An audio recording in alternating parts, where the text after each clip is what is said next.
রাজধানীর কলাবাগান এলাকায় ছুরিকাঘাতে হত্যা করা হয়েছে স্ত্রী ও শাশুড়িকে। সকাল 9:30টার দিকে কিচেন গলি এলাকায় এই ঘটনা ঘটে।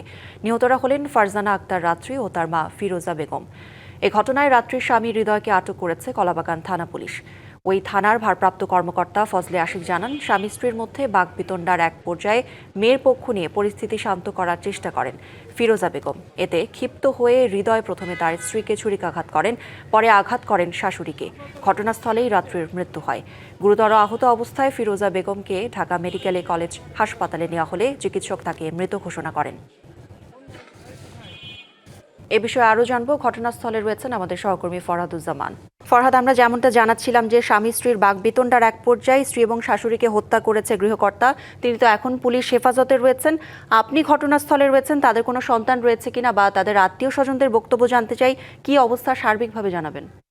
আজকে আপনি জানেন যে সকালে কলাবাগান রোডের আলামিন রোডে একটি মর্মান্তিক ঘটনা ঘটেছে। সেটা হচ্ছে স্বামী তার স্ত্রী এবং তার শাশুড়িকে হত্যা করেছে। সবচেয়ে দুঃখের বিষয়, তাদের একটা ছোট্ট সন্তান আছে। সেই সন্তান কিন্তু এখন অনেকটা ইয়েতিম হয়ে গেছে। আমরা এখানকার যারা স্থানীয় রয়েছে তাদের সঙ্গে কথা বলেছি। মূলত পারিবারিক কলহের জেরেই আসলে এই হত্যাকাণ্ডটি ঘটেছে সকাল 9:30টার দিকে।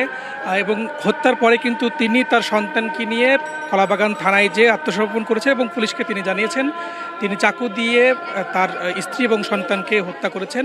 সকালে তাদের মধ্যে একটা বাকবিতণ্ডা হয়। শেষ পর্যায়ে এসে তার শাশুড়ি এসে তার স্ত্রীর পক্ষ নিয়াতে তিনি ক্ষুব্ধ হয়ে যান এবং প্রথমে তার স্ত্রীকে খুন করেন এবং পরে তার শাশুড়িকে হত্যার চেষ্টা করেন। তাকে হাসপাতালে নেওয়া হলে কর্তব্য চিকিৎসক তাকে মৃত ঘোষণা করেন। নগদ নিয়ে এলো হার নামানা হার অফার। সর্বনিম্ন 10,000 টাকা রেমিটেন্স নগদে পাঠালে থাকছে স্বর্ণের হার জেতার সুযোগ।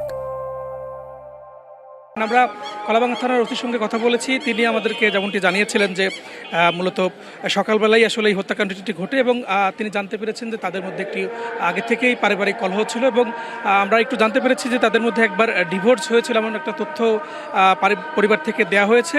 পরবর্তীতে তারা আবার সংসার শুরু করে এবং এই শীতল নিবাস এই বাসাটির পাঁচতলাতেই আসলে হত্যা করা হয়েছে। তার যে শিশু রয়েছে সেই শিশুটিও কিন্তু এখন তার যে নানু রয়েছে তার নানুর কাছে রয়েছে এবং তাকে আবার ওসি জানিয়েছেন যে হয়তো আজকের মধ্যেই তাকে আদালতে তোলা হবে।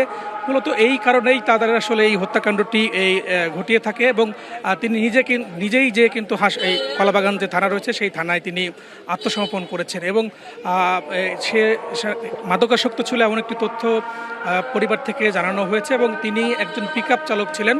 এবং আপনি দেখেছেন যে হত্যাকাণ্ডের পরপরই কিন্তু এখানে কিন্তু স্থানীয় যারা রয়েছেন তারা কিন্তু এখানে ভিড় করেছেন এবং তারা বলছেন যে এই হত্যার দৃষ্টান্ত শাস্তি তারা চান। এবং আরেকটা বিষয় জানিয়ে রাখি, আপনার গত মে মাস পর্যন্ত রাজধানীতে কিন্তু 122টি হত্যাকাণ্ড ঘটেছিল, গড়ে প্রায় 20টি হত্যাকাণ্ড। এবং এখার মধ্যে পারিবারিক এবং রাজনৈতিক, বিশেষ করে পারিবারিক হত্যাকাণ্ড কিন্তু এখন বেড়েছে। বিশেষ করে আইনশৃঙ্খলা বাহিনী বলছে যে তাদের যে পারিবারিক যে মূল্যবোধ সেই মূল্যবোধটার আসলে দিন দিন অবক্ষয় হচ্ছে, যার কারণে কিন্তু পারিবারিক হত্যাগুলো বাড়ছে। তো এখন পর্যন্ত কলাবাগান থেকে আমার কাছে এই ছিল সর্বশেষ তথ্য। দর্শক, রাজধানী কলাবাগান এলাকায় ছুরিকাঘাতে হত্যা করা হয়েছে স্ত্রী এবং শাশুড়িকে। সেই খবরই জানাচ্ছিলেন আমাদের সহকর্মী ফরহাদুজ্জামান।